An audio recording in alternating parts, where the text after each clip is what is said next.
So before we begin, open up your terminal and download Webform. So what I'll do is I will open up my terminal and type in composer require Drupal/webform, but I'll also download Drupal/token. Now with the token module, it is not a required module for Webform, but it does make a lot of things easier when you use Webform. So if you haven't downloaded token already, just make sure you download and install it. So with this composer command, we'll download Webform and token.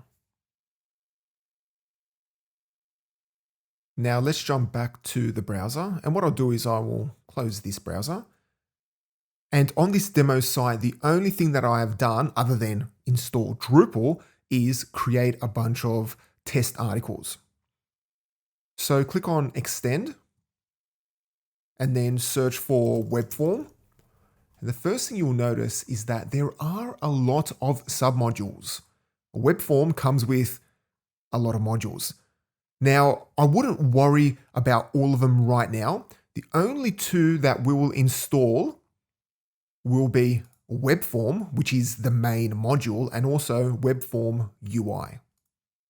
And while we are here, search for token and also make sure you install token and then just click on install.